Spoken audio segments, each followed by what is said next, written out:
Thank you, Ori. I have changed the title of my talk somewhat, and it is somewhat keyed after Professor Pangia's remarks earlier today about the patience that is perceivable in those participating in the Hizmet movement.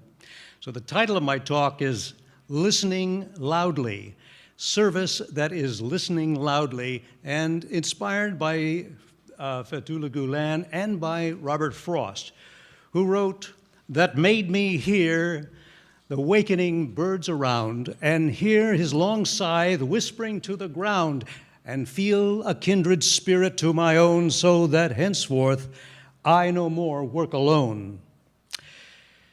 To serve by listening loudly models how the Hizmet movement responds to the question Kimse Yokmu, and thereby models for the world a unique process of global peace building. This question, as we learned earlier today from Metin Sertinger, the Kimse Yokmu means, is anyone there? Coming from the mouth of a young girl under tons of rubble during the 1999 earthquake. Her plight constituted a need. And that kind of a need that gives rise to many of the Hizmet agencies, managed initially by anonymous Turks who are influenced and inspired by the words of the poet, theologian, and philosopher Fethullah Gulen. The following discussion, I will focus on another one of Hizmet's missions, and that is education, the province that I have spent a half century in. The wisdom revealed in Hizmet's education projects reminds me of the best models of American local schools of the past. In Turkey, Hizmet's work at the community level addresses student and parent needs more effectively than does the heavily bureaucratic, centralized Turkish education ministry of the 1950s. Of late in the United States and in the state and particularly the federal government, unfortunately, there has been an increase of concentration, somewhat like what existed in the 1950s in Turkey, and is responsible for a significant loss of the source of American pride in its schools. Beginning this discussion with passages from Robert Frost's poem, A Tuft of Flowers, warrants some explanation. The situation is of one going to turn the grass after it had been previously mowed before the dew dried in the sun. A curious episode occurs where a butterfly passes by the mower and lights on a tuft of flowers. Quote, "A leaping tongue of bloom the scythe had spared, beside a reedy brook the scythe had bared." This nearly insignificant event leads the speaker, who communes in dialogue with his predecessor, the one who had mowed earlier, to ponder metaphysical questions beyond dialogue and observation, a rumination expressed in the lines, "Men work together, I told him from my heart, whether we work together or apart." Reading deeply in Gulen's writings, like Frost's poem, elicits the wisdom of John Fitzgerald Kennedy, who asked, "Ask not what your country can do for you, but what you can do for your country." Gulen asked a similar question of young Turks near Izmir about the time of Kennedy, and has since apostrophed that question to audiences beyond Anatolia, to the Philippines, to Ireland, to South Africa, to the United States. Time-tested excellence as opposed to fashion. You know, George Bernard Shaw quipped that fashion is so ugly, it has to change every 6 months. And for the last quarter century, in the United States, new models of education have kept educators dizzy with the latest brand walking down the catwalk of accountability, a development that contrasts with what and how Hizmet has achieved results in education. Educators who are and have been inspired by Gulen more resemble the wisdom-centered schools of the United States in the 19th century and early 20th century. Then the head of a school district was called the education philosopher. and the one at the local school was called the principal teacher. That was before the titles changed to superintendent, not philosopher of education, and his subordinate, the principal, who in no way was valorized for his ability as a pedagogue, and whose training too often lacked teaching experience beyond coaching and counseling. With these changes in the nomenclature and the function, the school became known as the plant and the students the product. Now, with increasing federal control, such as No Child Left Behind, the accountability-driven cost-benefit analysis is the primary mission of administrators and principals.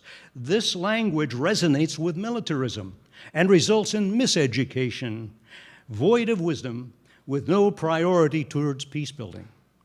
Concomitantly, the schools became plants, and I don't mean roses or grass to be mowed, but plants like factories.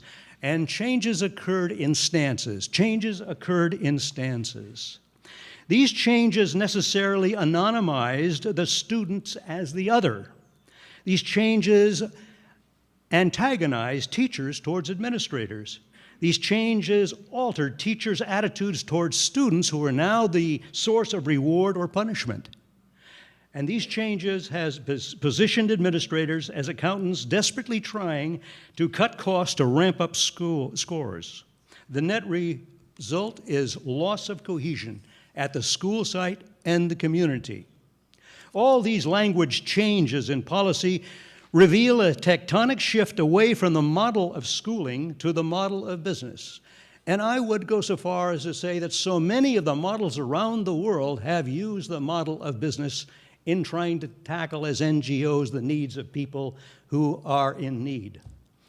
For Glen, the physical, social, and intellectual needs of students are the constants. They're the bottom line that educators must attend to in good schools, not profits nor incremental increases in the number of exams that purport to measure heaped on information. The business model imposed upon education has resulted in disappointing results at the macro measurement level. The United States has the highest percentage of incarcerated prisoners. It suffers from maldistribution of wealth and is deficient in the developing of human capital in an information economy of diminishing durational half-lives of facts. And I'll come back to unpack that during the discussion. Accountability-driven cost-benefit analysis results in ever new models imposed on teachers from above before there's even adequate time to measure or assess the effect of that last innovation. The situation reminds me of a farmer in the chicken yard with a bag of corn, takes a handful in the right hand, throws it to the right, and the chickens go galloping over to the right. Takes another handful and throws it to the left, and the chickens go running over to the left. And back and forth go the chickens and those involved in their teaching without ingesting educational nutriments. What's needed is an instantiation of I-thou attuning, which I say is typical of what I see and have observed in Hizmet agencies. An I-thou attuning rather than an I-it objectification. Students in local schools today around the United States are faced with intrusive I-it demands, which, with effects that erode wisdom learning, basic to peace building. Teachers, to keep pace with bureaucratic demands, are deaf and blind often to those seated before them. Wisdom learning occurs best from the stance of the I-thou encounters. To complement Glen's message of garnishing wisdom, listening loudly to a tune is to appreciate how learning is best acquired permanently. And I'd like to take, and I think of this particular stance can be observed by entering classrooms and even observed at the sentential level where you hear a teacher saying yes and as opposed to yes but. This is the stance that we need to encourage. And let me take two examples of Hizmet projects. The first one, the Hizmet work in Mardin, Turkey. This is a very contentious area bordering Turkey and Syria, where I did my Fulbright in Aleppo. It's centered at Attack College School, and the curriculum fulfills national requirements, and many of its graduates go on to major universities around Turkey. But the education staff also addresses the unique needs of the locality, and these are one of the distinguishable features of the Hizmet movement, is the locality from which the need occurs. As reported in the research of Mehmet Koloncu, formerly of the Walsh School here at Georgetown, Attack College in the 2000s provided academic preparation with equal mastery in social and academic achievement. It hosted a number of clubs that addressed the needs of the local community, and then at the end of the year had a festival where all of the participating adults came, and they were required to vote for that particular club that addressed the need which that person felt was the purpose of education.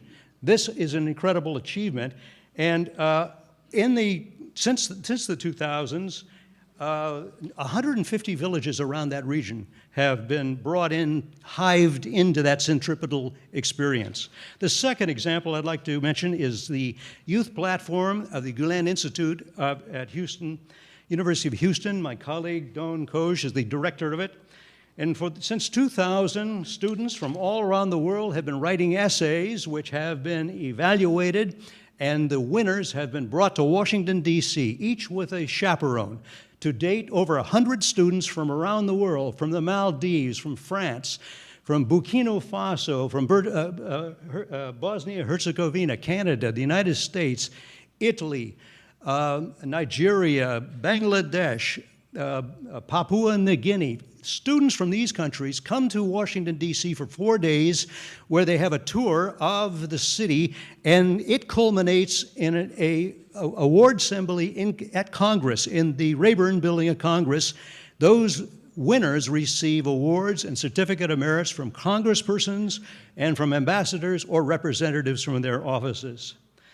This has been a remarkable achievement where, to exemplify the I-thou experience, if you are there at Dulles when these students come in from around the world, it's already an I-thou experience.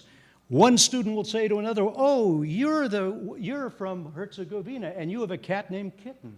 And in other words, on Facebook, these students have created this community, and they are not experiencing people for the first time, as we were this morning. They were having a reunion. And that reunion is the I-thou stance that we need to recapture in American education. To conclude, I'd like to, I'd like to just mention back at the poem by Frost, in which he concludes a rather interesting wisdom lesson in A Turf of Flowers. He first says, "Men work together, I told him from my heart, whether we work together or apart." The concluding line is, "Men work together, I told him, from my heart." This is an I-thou as opposed to an I-it kind of stance that you have at the beginning of the poem that solidifies the sense of community of us. Thank you very much. Thank you.